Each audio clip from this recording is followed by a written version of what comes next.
Assalamualaikum dan selamat pagi cikgu ucapkan kepada semua murid cikgu yang menonton video pembelajaran kita pada hari ini. Okey, baiklah, untuk kelas Bahasa Melayu pada hari ini kita akan belajar kemahiran menulis. Menulis jawapan bagi soalan bertumpu dan bercapah. Sebelum ini kita pernah belajar macam mana nak jawab soalan bertumpu. Lepas tu kita dah belajar macam mana nak jawab soalan bercapah. Hari ini kita nak gabungkan kedua-duanya sekali, soalan bertumpu dan soalan bercapah. Baiklah, cikgu akan tunjukkan apa cikgu nak ulang balik. Apakah itu maksud soalan bertumpu dan soalan bercapah. Okay, cikgu harap awak semua boleh ingat semula. Okay, jom kita tengok soalan bertumpu. Ciri-ciri soalannya adalah soalan yang aras rendah, iaitu senang untuk dijawab lah. Yang kedua, jawapan atau respon yang terhad. Contohnya, kalau cikgu tanya, siapakah nama kamu? Kamu jawab, nama saya Aiman. Itu sahaja jawapannya. Dah tak ada jawapan lain dah. Jadi jawapannya terhad. Berbentuk tertutup, iaitu soalannya tidak boleh lain lah. Contohnya kalau cikgu tanya, berapakah umur kamu? Umur saya 7 tahun. Jadi dia tak boleh nak luaskan lagi jawapan dia. Itu saja. Sesuai menguji daya ingatan. Contohnya cikgu tanya, di manakah terletaknya di manakah terletaknya sekolah kebangsaan Damansara Damai 1? Di mana? Di daerah Petaling, Selangor. Jadi kita ingat lebih bersifat objektif, iaitu dia tak ada banyak pilihan jawapan lah. Satu jawapan saja yang tepat. Okey, soalan bercapah pula adalah soalan aras tinggi, iaitu dia lebih susah berbanding soalan bertumpu, di mana awak perlu fikir sikit.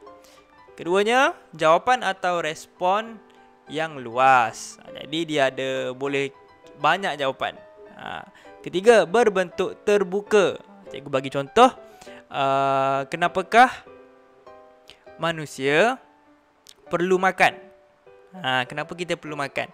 Jadi jawapan dia boleh jadi banyak jawapan. Pertamanya untuk hidup, yang keduanya untuk bekerja, yang ketiganya untuk meneruskan aktiviti harian, keempat untuk mengikut kehendak selera, yang keempat, sesuai menguji penaklukan dan pentafsiran. Dan seterusnya lebih bersifat subjektif, yang bermaksud banyak pilihan jawapan. Lebih daripada satu. Awak boleh tulis je apa-apa yang betul. Okey. Cikgu harap awak faham soalan bertumpu dan soalan bercapah. Okey, seterusnya menulis jawapan bagi soalan bertumpu dan bercapah. Okey, semua buka buku teks muka surat 92. Kita nak tengok macam mana soalan bertumpu dan soalan bercapah. Okey, kita baca dahulu perhimpunan mingguan. Pada setiap hari Isnin, perhimpunan mingguan diadakan di sekolah Jagu. Murid-murid menyanyikan lagu Negaraku. Mereka berdiri tegak. Mereka tidak berbual semasa guru besar berucap. Jagu mencatat maklumat yang penting. Setelah perhimpunan tamat, murid-murid bergerak ke kelas. Mereka berjalan dengan teraturnya. Okay, kita tengok soalan dia. Cikgu baca dulu dia punya ayat. Kita tengok soalan dia. Jawab soalan di bawah ini. Bilakah perhimpunan mingguan diadakan? Okay, cikgu nak tanya. Ini soalan bertumpu ke soalan bercapah? Bagus. Ini adalah soalan bertumpu. Sebab apa? Sebab jawapan dia satu saja. Bila perhimpunan diadakan, dia tak ada banyak jawapan. Dan soalan dia juga senang. Jadi soalan bertumpu. Jadi kita jawab. Kita kena jawab ayat penuh tau. Kita jawab, perhimpunan mingguan diadakan pada setiap hari Isnin. Itu saja jawapan dia. Okey, seterusnya, apakah yang dilakukan oleh Jagu semasa guru besar berucap? Kita tengok balik Jagu buat apa. Jadi dia kata Jagu mencatat maklumat yang penting. Jadi ini pun adalah soalan bertumpu, iaitu dia dah bagi dah pilihan jawapan yang tepat. Okay, jadi kita jawab ayat penuh. Semasa guru besar berucap, jagu mencatat maklumat yang penting. Ataupun kita terbalikkan ayat. Jagu mencatat maklumat yang penting semasa guru besar berucap. Macam itulah nak jawab dia. Okey, soalan yang ketiga. Awak tengok soalan yang ketiga tu, dekat hujung ayat tu dia ada gambar otak. Nampak? Gambar otak warna pink ni. Otak ini bermaksud soalan ini adalah soalan aras tinggi. Kita kena fikir sikit. Soalan aras tinggi. Maksudnya tak ada dalam pilihan jawapan. Kita kena fikir sendiri. Okey, ini adalah soalan bercapah. Mengapakah kita mesti berdiri tegak semasa menyanyikan lagu Negaraku? Dalam ni memang tak bagi tahulah. Dia hanya bagi tahu murid-murid menyanyikan lagu Negaraku, mereka berdiri tegak. Itu bukan jawapan dia. Dia tanya mengapakah, iaitu sebab. Kita boleh jawab, kita mesti berdiri tegak semasa menyanyikan lagu Negaraku kerana lagu Negaraku merupakan lagu rasmi negara Malaysia. Itu pilihan jawapan pertama.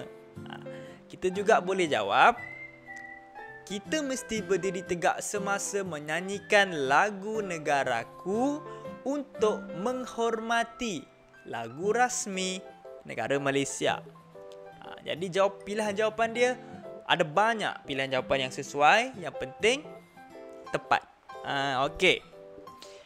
Seterusnya kita jawab buku aktiviti muka surat 18. Kita akan berbincang bersama-sama. Okey. Dekat sini ada 4 gambar dan dia ada bagi 4 nota ataupun 4 ayat ringkas untuk membantu kita menjawab soalan. Pertamanya, menyediakan jadual tugas. Yang kedua, menyapu sampah. Ketiga, menyusun meja. Keempat, menghias meja guru. Okey, kita tengok soalan yang pertama. Apakah yang dilakukan oleh budak lelaki itu? Kita tengok dalam gambar ni ada budak lelaki, ada berapa orang? 1, 2, 3. Ada 3 orang budak lelaki. Jadi kita boleh jawab, ini adalah soalan bertumpu ya. Kita jawab ayat penuh. Budak lelaki itu sedang menyapu sampah di dalam kelas. Ataupun budak lelaki itu sedang menyapu sampah untuk menjaga keceriaan kelas. Tajuk dia menjaga keceriaan kelas. Okey, kita jawab ayat penuh ya. Sebab dia bagi 2 baris. Maksudnya dia nak ayat yang panjang. Seterusnya, nombor 2. Meja disusun oleh berapa orang murid? Awak tengok dalam gambar tu ada berapa orang yang susun meja? Ada 2 orang saja, ada 2 orang perempuan. Jadi kita jawab ayat penuh. Meja disusun oleh 2 orang murid perempuan. Jadi awak jawab, meja disusun oleh 2 orang murid perempuan. Okey, soalan yang ketiga. Soalan dia, budak perempuan itu meletakkan apa di atas meja guru? Awak tengok gambar tu dia letak pasu bunga. Jadi kita jawab, budak perempuan itu meletakkan pasu bunga di atas meja guru untuk menghiasnya. Okey, budak perempuan itu meletakkan pasu bunga di atas meja guru untuk menghiasnya. Dia bagi tahu kat situ menghias meja guru. Okey, seterusnya kita tengok soalan yang keempat dan soalan kelima ini ada gambar otak. Bermaksud soalan ini adalah soalan aras tinggi. Okey, mengapakah mereka menyediakan jadual waktu? Jadi cikgu nak awak fikir jawapan sesuai. Cikgu bagi nota dia, kita hiaskan jadual waktu untuk memudahkan kita membawa buku ke sekolah. Jadi awak boleh pilih jawapan yang sesuai lah. Ada banyak pilihan jawapan yang sesuai. Seterusnya nombor 5, bagaimanakah kamu menceriakan kelas? Jadi awak kena fikir macam mana kita menceriakan kelas. Ada banyak pilihan jawapan. Contohnya membalut meja, memasang langsir. Jadi cikgu nak buat tulis ayat penuh lah. Contohnya saya mencerikan kelas dengan memasang langsir. Okey, cikgu nak bagi ayat penuh. Okey. Itu sahaja kelas kita pada hari ini. Cikgu harap awak faham apakah itu soalan bertumpu dan soalan bercapah. Sekiranya ada sebarang soalan, boleh tanya cikgu. Okey. Bye bye.